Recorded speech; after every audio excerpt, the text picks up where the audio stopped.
The final selection tool that we're going to be talking about in this chapter is something called Intelligent Scissors. And this is an interesting tool because it requires no skill and there's no real setup for it at all. You just click it and start using it and pretty much hope for the best.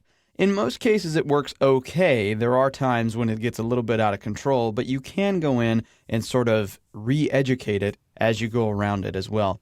Basically, what the intelligent scissors are, and you can find them right here, they look like little scissors. It tells you that it allows you to select shapes using intelligent edge fitting technology. Basically, what it's going to do is look for contrast between the object you're selecting around and the objects around it and attempt to auto fit the selection around a certain object.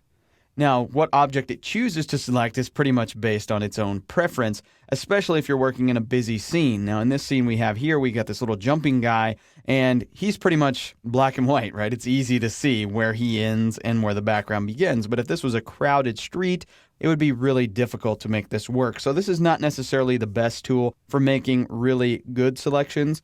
This is a great tool for making very basic, very quick selections and for making selections of objects that have a really good definition between them and their background. And so basically what I'm going to be doing here is I'm going to be working with the scissors tool to try to move this guy from this photo over into this crazy looking background here. And so in order to do that, I'm going to use the scissors tool, the intelligent scissors, in order to do that. Now, I can also feather the edges when I do this, but I'm not going to. You can also turn on something called interactive boundary. When you hover over this, it says it displays future selection segments as you drag a control node around. And I'm going to actually leave this on. I'll show you what it does a little bit later on. It should be off by default, so if it's not turned on already, go ahead and make sure it's got a check mark next to it.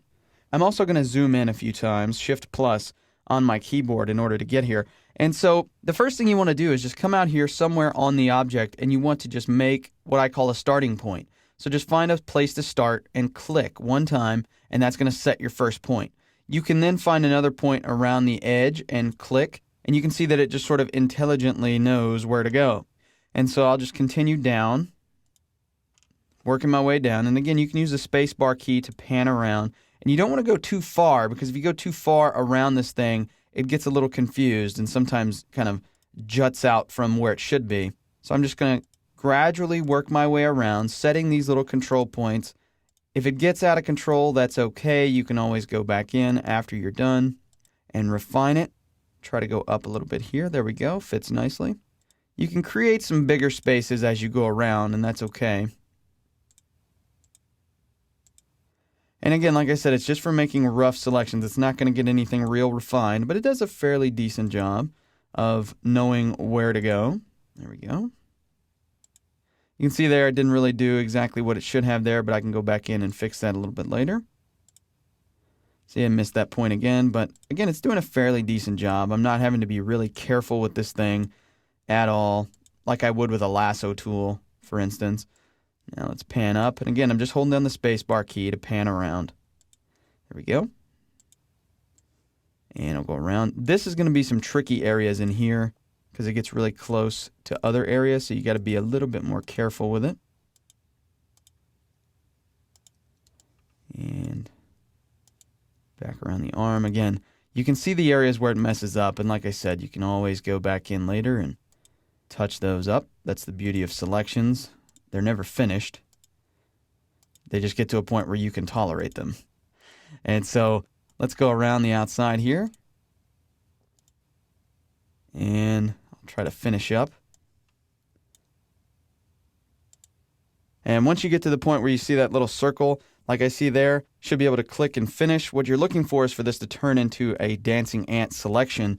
And so you can see it made a pretty decent rough selection of this, but there's still some areas where I would need to go in and retouch that up. And so in order to retouch it, basically what I do is I grab the free select tool and I come out here and I'll set this to subtract mode first, and I'll go around and subtract areas from the selection that I don't want anymore.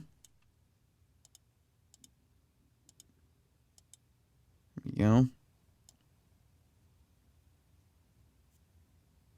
And once I do that, there we go, subtract that area. There we go. And again, this is just little areas that I'm wanting to clean up here. Let's drag across this one. And you want to make sure your little yellow dot shows up so you can complete that. There you go, cleaned up that spot.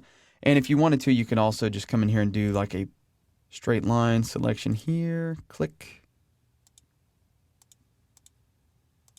And get back around. And again, I'm using the minus selection tool, so it's doing a little bit of cleanup work for me. If I want to add to the selection like I might want to do here, I need to switch modes to add to current selection.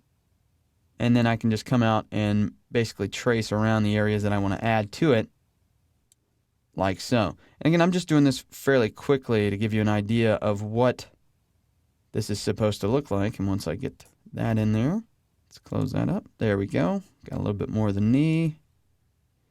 Let's add in some of the foot. There we go.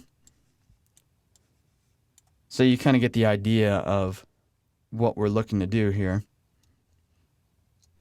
And this area up here, not really refined. I could go ahead and add some stuff to it, like the head. Like that. Always make sure you complete your selections by coming back and making sure that little yellow dot connects. There we go. And so basically what I can do now is I can take this selection. I know it's still kind of rough, but that's okay. I could take this and then move it to another document. I do that by just going to Edit Copy. And let's move over here and let's do Edit Paste. You can kind of see that it pastes that in. Shift Command A to deselect everything. And once that happens, you can kind of see there would be some areas that I would need to seriously go in and retouch. But for the basic selection part of it, it did actually pretty good. So again, with the intelligent scissors, what you want to do is just go in and get as close as you can to the edge. It's not going to make a great selection every time, obviously, as you can see here. But for big, broad shapes that have good distinction between color regions, it does fairly well of using that intelligent scissor technology to adhere to the edges and get exactly what you want. Then you can go in with the other selection tools that you have at your disposal and clean things up in order to make the selection a little bit more refined. And then once you're done, move that object over into another document, or however you need to manipulate it, move it to a new layer or what have you. The intelligent scissors give you a great starting point to base a selection off of, and then you use the rest of the tools in the suite to refine it and get exactly the result that you need.